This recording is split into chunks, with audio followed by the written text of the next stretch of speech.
টাই ব্রেকারে টেনে নিয়ে যাওয়া এবং লং রেঞ্জে দুর্বল শট। এইটা এখনো পর্যন্ত নেদারল্যান্ডস সবথেকে না হবে ছিল। হবে এই মুহূর্তে ডি মারিয়া মাঝ মাঠে মেসি তোমরা তো সামনে যেতে পারতেছো না, তোমরা আবারো ডি মারিয়াকে দিয়েছেন বাঁ প্রান্ত দিয়ে বাঁ থেকে আসছে বুইরা তো পারবে না, হবে না।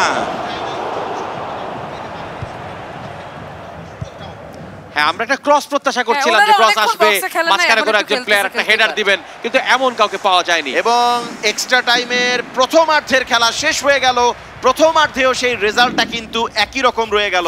এই অর্থে কোনো গোল নেই, তার মানে 2-2 গোলের সমতায়। এবং আমরা দ্বিতীয়ার্ধে চলে যাব। এখানেও যদি কোনো রকম কোনো গোল না হয় তাহলে কিন্তু পেনাল্টি শুটআউটে চলে যাবে। এই খেলাটি শুরু করা যাক, দ্বিতীয়ার্ধের খেলা। ইরেশ ভাই, আপনারা কি পেনাল্টি শুটআউটে অতিরিক্ত আগ্রহী? হ্যাঁ, আপনারা কি পেনাল্টি শুটআউটে যেতে চান? পেনাল্টি শুটে কেউ আগ্রহী হয় না, কিন্তু এই আর্জেন্টিনার মতন মানসিকভাবে দুর্বল দলের বিরুদ্ধে পেনাল্টি খেলাই যায়। হ্যাঁ, আমরা জেন্টলম্যান। ইরেশ ভাই, সবশেষ ওয়ার্ল্ড কাপে নেদারল্যান্ডস কিন্তু আর্জেন্টিনার কাছে টাই ব্রেকারে হেরেছিল। টাই ব্রেকারে কিন্তু নেদারল্যান্ডস হেরেছিল আর্জেন্টিনার কাছে। সুতরাং সেটাও যদি আমরা মাথায় রাখি, 2010 2010 এর রাইট, রোমেরো এবং বহু